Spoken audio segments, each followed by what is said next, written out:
Hello friends, आप सबों का ममता मिश्रा कुकिंग चैनल पे सुस्वागतम। बहुत सारा प्यार भरा वेलकम। आज की रेसिपी है होली दिवाली में बनने वाले 100% खस्ता करारे बिल्कुल शुद्ध तरीके से बने परतदार मठरी, निमकी या नमक पारे की। मैंने पहले भी बहुत सारी निमकी और मठरी की रेसिपी पहले से ही दे रखी है, आप डिस्क्रिप्शन में दिए हुए लिंक को चेक कर सकते हैं। तो चलिए आज की मस्त करारी एकदम खस्ता रेसिपी बनाना स्टार्ट करते हैं।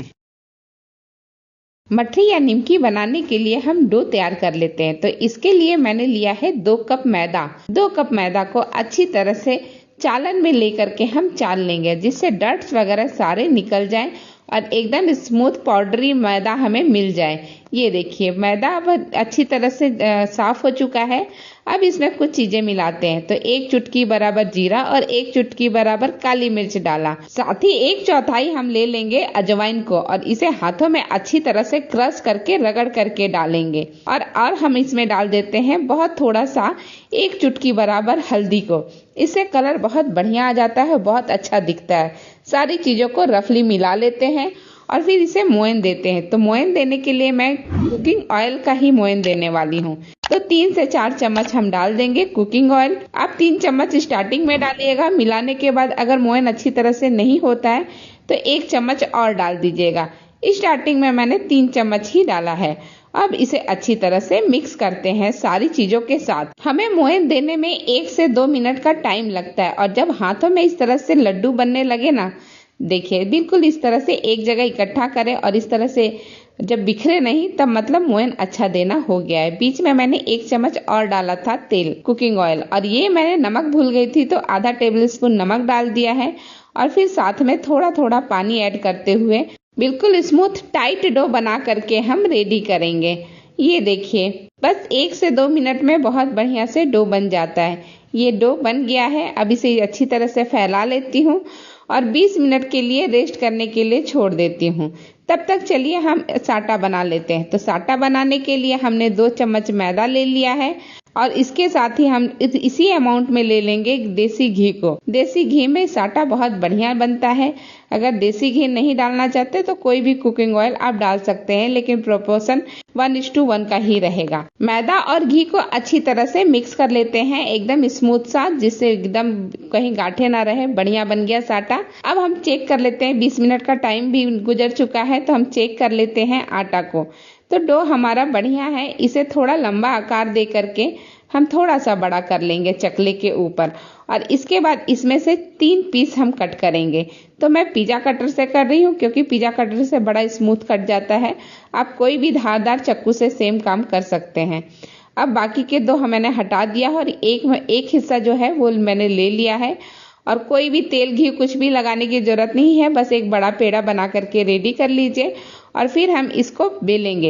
एक बड़ी सी काफी बड़ी सी रोटी हम बना करके रेडी करेंगे। ये देखिए बहुत आराम से बहुत इजीली फटाफट ये रोटी बन करके रेडी हो जाता है। बस आप एक डायरेक्शन में एकदम घुमाते रहिए और साथ ही आप ध्यान रखिएगा एकदम पतला होना चाहिए।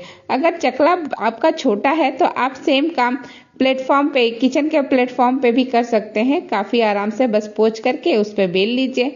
मैं चकले पे ही आपको बेल के दिखाती हूँ। ये देखिए एकदम पतली रोटी बन गई है। अब मैं इसमें क्या करूंगी, जो साटा हमने बनाया था ना वो थोड़ा थोड़ा लेकर के, बहुत ज्यादा मत लीजिएगा, थोड़ा थोड़ा लेकर के अच्छी तरह से स्प्रेड कर दिया है पूरी रोटी के ऊपर। अब इसका आखिरी का जो सिरा है उसे इस तरह से गोल करते हुए हम मोड़ेंगे। एकदम से अच्छी तरह से मोड़िएगा जिससे कि कोई गैप ना रहे, बिल्कुल कहीं से भी हवा पास ना हो। एकदम टाइटली उसको आप बंद कीजिएगा।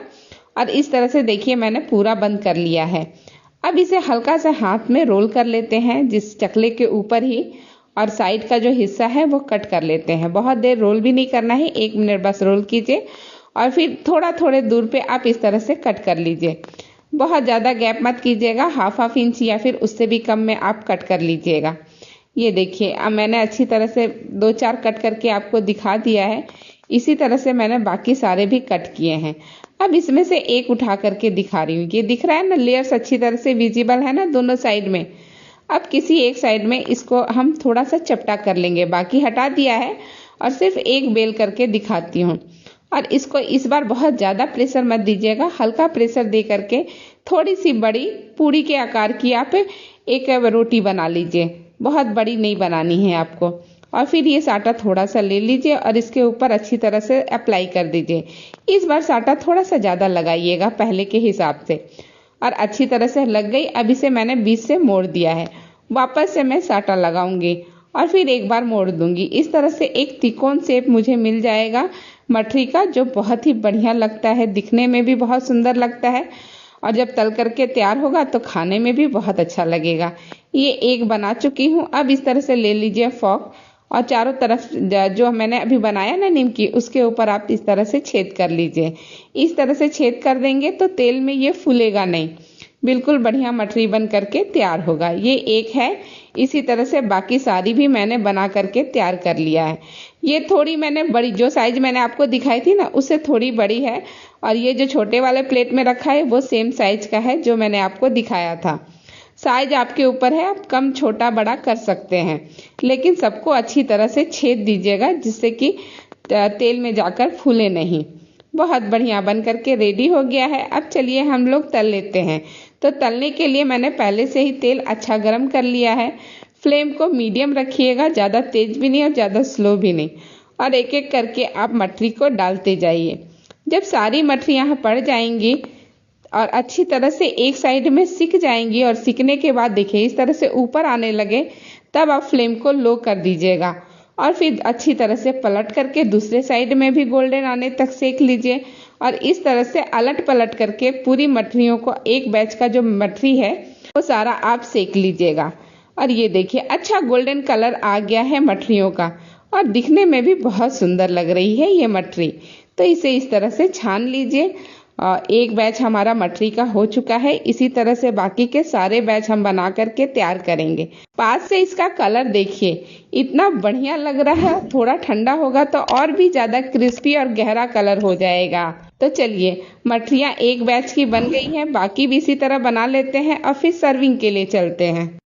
ये लीजिए मार्केट से भी ज्यादा शुद्ध, फ्रेश और बिल्कुल खस्ता करारी निमकी या मठरी बन करके बिल्कुल तैयार है। इसका लुक और टेक्सचर देखिए, एकदम कमाल का है और इसकी परतें बिल्कुल अच्छी तरह से अलग अलग विजिबल है। एक मठरी तोड़ के दिखाती हूँ, इसके साउंड को सुनिएगा।